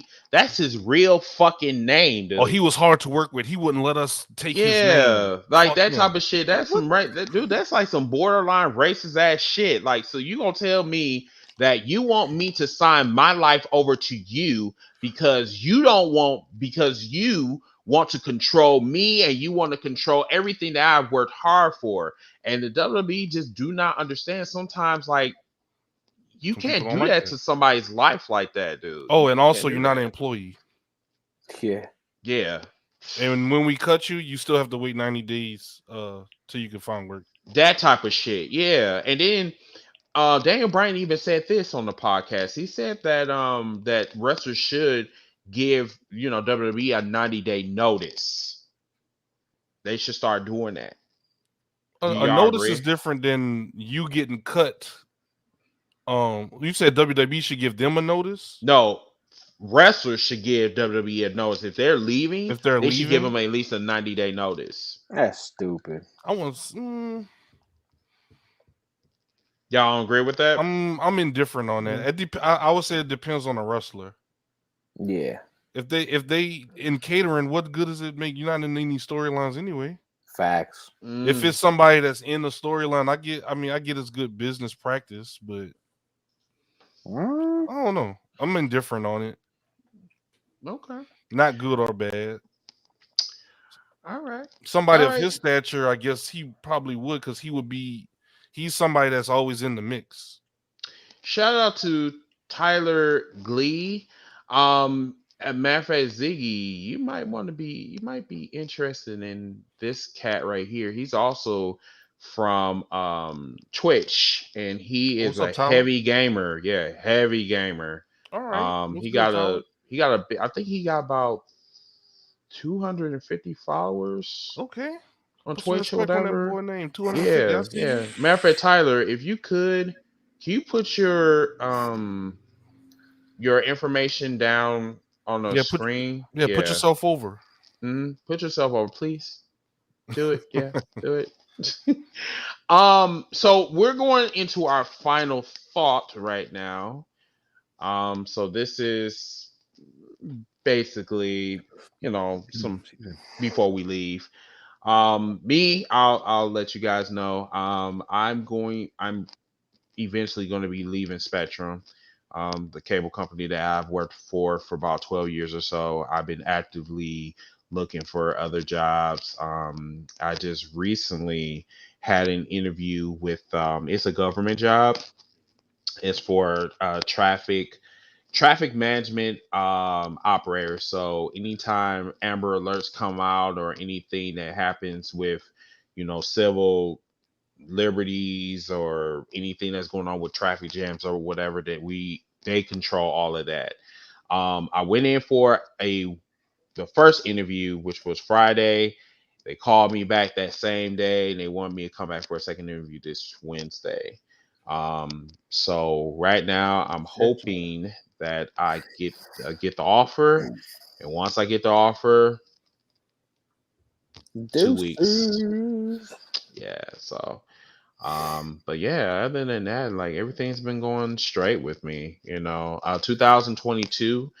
Matter of fact, me and Nappy was talking about this earlier. We're gonna have a big WCC meetup.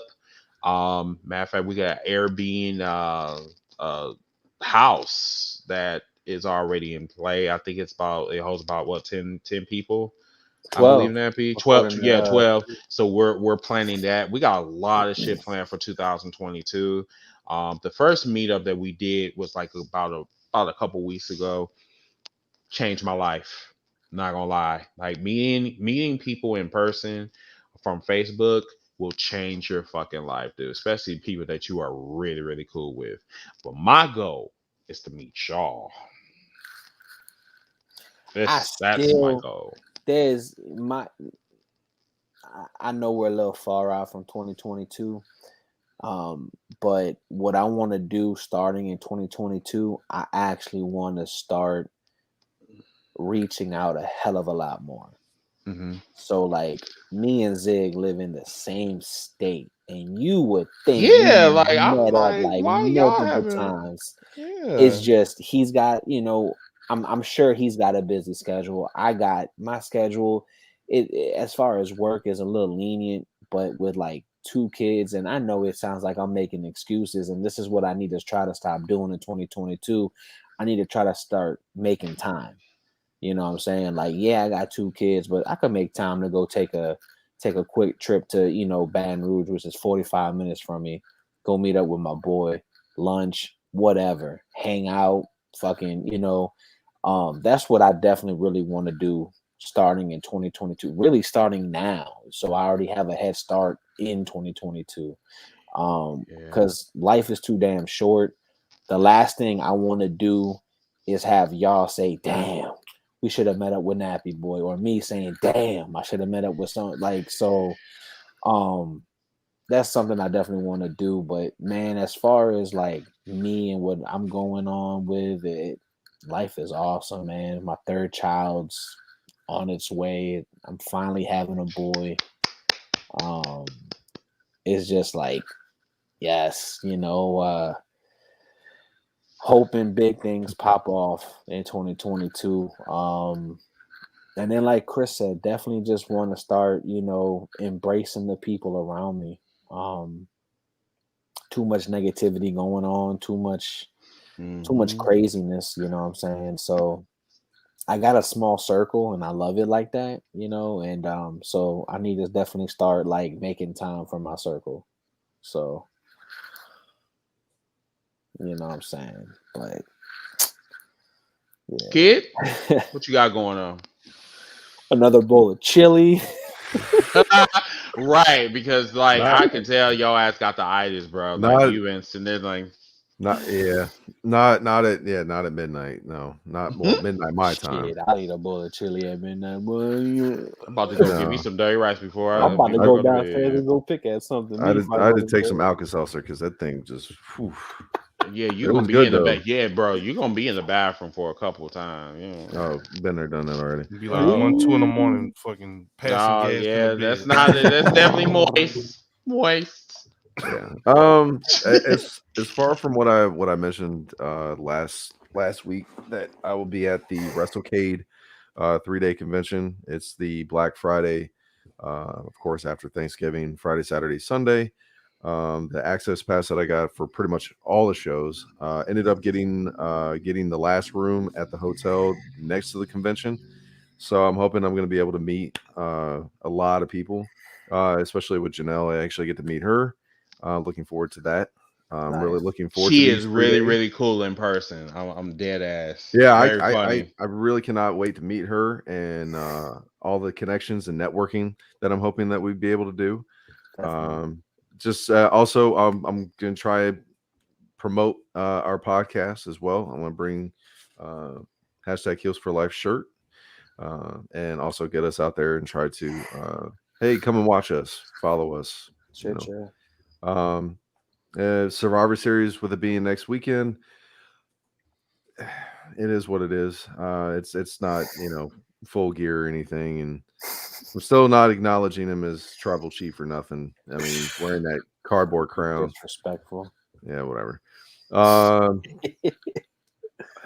Other than that, yeah, I'm definitely for 2022. I'm hoping that like how y'all want to meet all together, but y'all two, you all have no excuse. Who? These two. Yeah. Y'all don't have no excuses. Y'all are in the same state. Same motherfucking state, and yet y'all acting like y'all strangers. And we've been doing this for like what? How long?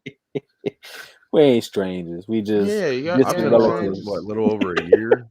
yeah, going on a year. Yeah. Oh, matter of fact, next week this week. Is the 1 year anniversary of Ziggy Corbin passing. If you guys don't know who he is, we're going to be doing a little tribute to him and his life. He was a huge wrestling fan, and also he was one of the WCC Brawl originals that brought life to my company.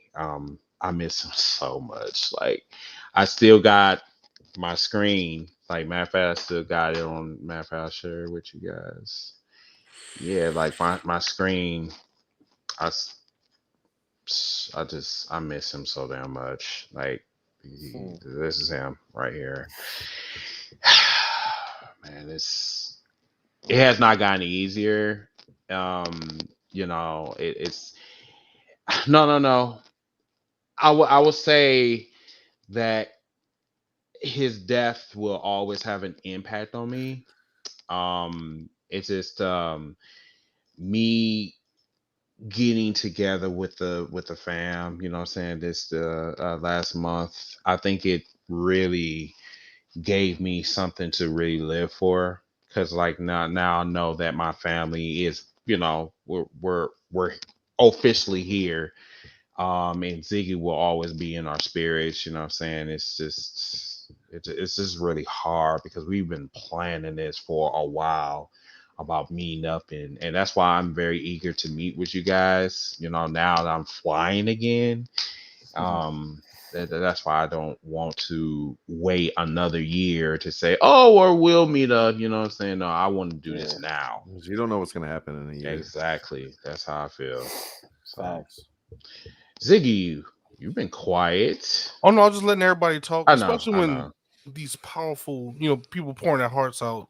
I try not to step in too much, but before I start, go to healsforlife.com. It is up. Get y'all a shirt. Yes, Get y'all matter a of fact, shirt we had one order from my boy Nick. He got him a shirt. Yeah, he got a shirt. Yes. The logo. Yes, as a matter of fact, I need to go on our site. We're still working on that GTA thing. We probably gonna have to. Yeah, we're still working on that. That's the one I want. So I got my boy working on something else too. So yeah, so like I said, Ziggy, not even worried about him because he done too much for us anyway. But no, get a shirt, get our original shirt. Matter of fact, I'm getting that for Black Friday anyway. Healsforlife.com. Yes. Go to #HealsForLife, WrestlingPodcast.com, get you a shirt. How much they are, Ziggy? $24.75. And it's like that. Yeah, we cover the shipping and everything like that. So yep. So guys, get your merch. Girls, guys, get your merch. Get us out there, man. I'm getting me a shirt and like 2 stickers because I saw those stickers and I'm like, ooh. I need that coffee mug, bro. It's like I need that coffee mug. That mug. Oh my god, when I'm sipping tea and throwing the tea, yes, I need that. I need that on my podcast. Yes. Yeah, so that's what we have on there for now. I legit have a guy. I'm working to try to get him on as an interview for us. He's the guy that I've been working with on Twitter, and he does art for independent wrestlers. Yes, nice, cool. And I'm working to try to get him on. He's super cool. I already told him about Kid, and I've given you his website before anyway. But yeah, cool. So his name is Nick. I forgot how to say his last name, but super cool guy, very funny. He watches wrestling just like all of us. He loves wrestling. He's just an artist. But in terms of everything that's going on with me, I've been pretty busy. Y'all know that outside of this, I have a lot of other projects. I do content creating. I have Ziggy's Epic Podcast.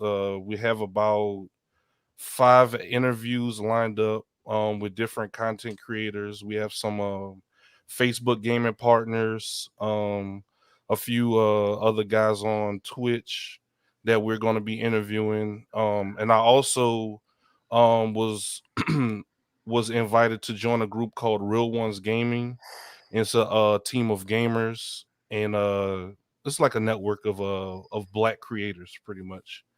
And it's been pretty good to kind of learn from them and just kind of grow the network circle. And that's what I've been working on. And in terms of mental health and everything, I've been good, man. Everything has been good for me. I'm typically a happy guy, so every day I say is a good day. Even if I have bad instances, I call them bad instances, but the day itself was a good day. Yeah, it's all about I try to have control over my mindset, because it's easy to let things kind of deter you from positivity, right? So we try to weigh the good with the bad, and 9 times out of 10 the good outweigh the bad. That's the way I try to look at things. And we're all here, talking. I would think we're all in good health. So that's a plus right there. We can just keep going. We can keep going from there. But other than that, the website, once again, the #HealsForLife website is complete. I'm gonna just go ahead and say it now. So anybody out there, I know like Reese, our boy Reese Borges. I don't know if he's watching now, but I know he likes to come back and watch the replays. But the idea that I have with our website is that